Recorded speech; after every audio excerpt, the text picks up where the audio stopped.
देखेगा इस वीडियो में यहाँ पे समचतुर्भुज का एक प्रश्न दिया है, क्योंकि पिछली वीडियो में हम लोग समचतुर्भुज और समांतर चतुर्भुज के बारे में समझ गए थे। तो यहाँ पे समझना है कि समचतुर्भुज के बारे में पहले में, उसके बाद हम लोग समझेंगे समांतर के बारे में। यहाँ पे दिया गया है कि यदि 13 सेंटीमीटर भुजा वाले समचतुर्भुज का एक विकर्ण 10 सेंटीमीटर तो दूसरा विकर्ण की लंबाई ज्ञात करें। अब यहाँ पे समझना है कि दूसरा विकर्ण, तो इस प्रकार के एक प्रश्न यहाँ पे छाप करके बताते हैं इस प्रकार से। ये समचतुर्भुज जिसका चारों भुजा आपस में बराबर हो तो कह सकते हैं कि ए बी सी डी एक समचतुर्भुज है। तो यहाँ पे भुजा कितना क्या है 13, तो ये भी 13 हो जाएगा और ये भी 13 हो जाएगा और ये भी और ये भी। लेकिन इसका विकर्ण एक ये और एक ये, दोनों विकर्ण, और हम पिछले वीडियो में बताए थे कि समचतुर्भुज का दोनों विकर्ण एक दूसरे को लंब समद्विभाजित करता है। लंब समद्विभाजित करने का मतलब यहाँ पे 90 डिग्री और दोनों बराबर बराबर, जैसे यहाँ के बीच डिस्टेंस और यहाँ से यहाँ के बीच की डिस्टेंस दोनों बराबर होता है। अब समझना एक विकर्ण यहाँ से यहाँ तक 10, तो यहाँ से कितना कितना होगा, ये 5 हो जाएगा, होगा ना, क्योंकि यहाँ से कह सकते हैं कि AO। अब देखिए तो दूसरा विकर्ण ज्ञात करना है, विकर्ण क्या ज्ञात करना है BD। अब समझना है कि यहाँ पे 5 और यहाँ पे समकोण बन रहा है, तो कह सकते हैं कि यहाँ से AB का स्क्वायर बराबर क्या होगा AO का स्क्वायर प्लस BO का स्क्वायर। अब समझना है कि यहाँ AB का मान कितना 13, तो 13 का स्क्वायर कितना होगा 169। अब समझना है कि AO का मतलब कितना 5, तो 5 का स्क्वायर कितना 25 प्लस अब BO। यहाँ पे दोनों विकर्ण एक दूसरे को क्या है, यहाँ पे O लिए है, प्रतिशत करता है। अब समझना है कि यहाँ पे 25 आकर किधर घटेगा, तो कितना 169 माइनस 25 बराबर क्या होगा, और यहाँ पे BO के स्क्वायर। अब घटाएगा तो कितना होगा 144 और स्क्वायर इधर के रूट में बराबर BO। तो कह सकते हैं कि इसलिए BO का कितना 12।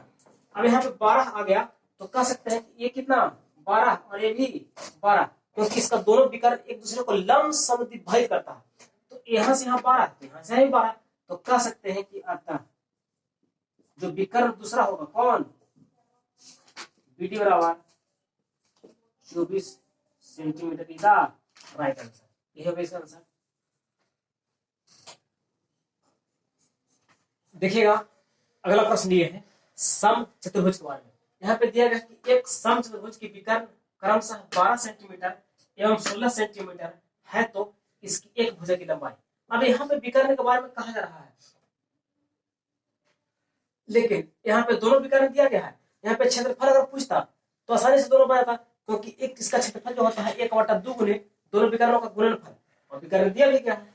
लेकिन यहाँ पे क्षेत्रफल के बारे में नहीं पूछा रहा है कि एक भुजा की लंबाई। अब यहाँ पे समझना है कि अभी तुरंत बताए थे इसी प्रकार से समचतुर्भुज होता है इस प्रकार से। अब समचतुर्भुज इसका विकर्ण दिया है कौन कौन D1 और D2, तो D1 यहाँ पे कह सकते हैं कि ये हो गया D1, इसको D2 मान लीजिए। तो इसका विकर्ण 12, तो कह सकते हैं कि यहाँ से यहाँ तक 12, तो यहाँ से यहाँ तक 6 मान लीजिए, ठीक है। और ये कितना 8, तो यहाँ से यहाँ तक 16 दिया है, तो 8 होगा, होगा ना। और यहाँ पे समकोण होता है, तो कह सकते हैं कि A B C और D अगर O पर प्रतिच्छेद करता है, तो ध्यान देना है कि यहाँ पे A O B एक समकोण त्रिभुज है, क्योंकि यहाँ पे 90 डिग्री, और यहाँ पे जहां पे 90 डिग्री बनता है उसके सामने क्या होता है कर्ण होता है। तो कह सकते हैं कि AB के स्क्वायर बराबर AO के स्क्वायर प्लस BO के स्क्वायर। अब यहाँ पे AB का मान पूछा जा रहा है, तो AO का मान कितना है 8 का स्क्वायर 64 प्लस, और BO कितना 6 के स्क्वायर कितना होगा 36। तो कह सकते हैं कि AB के स्क्वायर, अब देखिए जोड़िए कितना होगा 100, क्योंकि 64 और 36 100। अब कह सकते हैं कि AB बराबर, अब यहाँ पे स्क्वायर इधर के रूट में कितना 100। अब कह सकते हैं कि इसलिए AB बराबर कितना 10, अगर सेंटीमीटर में दिया तो कितना होगा सेंटीमीटर। इसी प्रकार से हम लोग आसानी से ज्ञात करते हैं। यहाँ पे दोनों विकर्ण दिया गया है, लेकिन क्षेत्रफल नहीं, यहाँ पे भुजा पूछा जा रहा है। तो ध्यान देना कि इसी प्रकार से डायरेक्ट हमें बना सकते हैं, क्योंकि 8 10 तक रिपीट होता है। डायरेक्टली हम लोग 10 बता सकते थे, लेकिन यहाँ पे इसको डायरेक्ट बताए हैं पूरा डिटेल से कि AB मतलब भुजा का स्क्वायर और विकर्ण बटा 2, तो यहाँ पे कितना होगा, इसको जब आधा करेंगे तो 8 ना होगा, 8 का स्क्वायर 64, 6 का स्क्वायर 36 और पूरा सोल्व किया तो कितना 10 सेंटीमीटर। ये क्या हो गया आंसर। अब एक और प्रश्न लेते हैं लास्ट में समचतुर्भुज के बारे में। देखिए नेक्स्ट प्रश्न यहाँ पे दिया गया है कि एक समचतुर्भुज का परिमाप, अब यहाँ पे परिमाप दिया गया है और उसका एक विकर्ण 40 सेंटीमीटर हो तो क्षेत्रफल ज्ञात करें। अब यहाँ पे समझना है इसी प्रकार से होता है।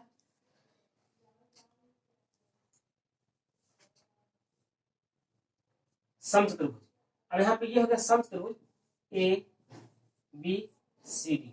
तो यहाँ पे समचतुर्भुज का जो परिमाप होता है ना, यहाँ पे समचतुर्भुज का परिमाप होता है 4 गुना भुजा, क्योंकि सम और चतुर्भुज का परिमाप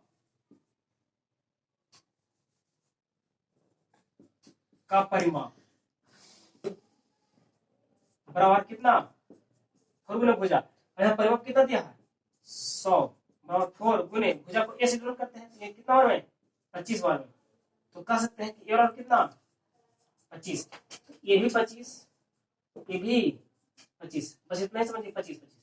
ये देखिए ये दोनों विकर्ण हो गया।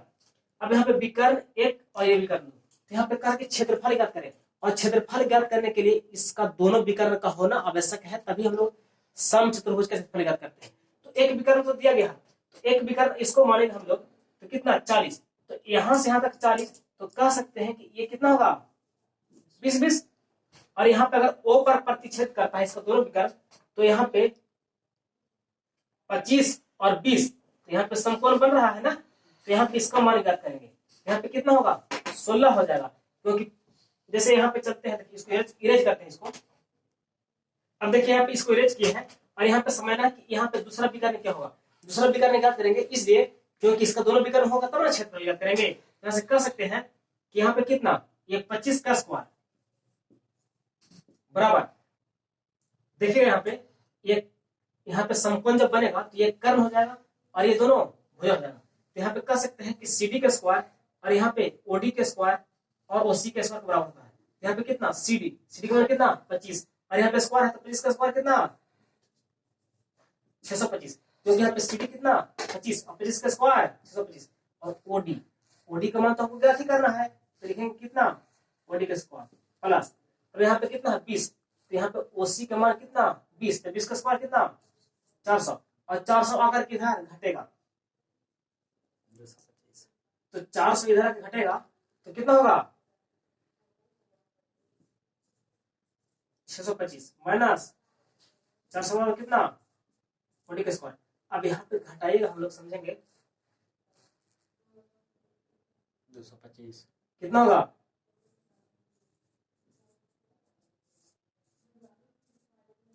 15।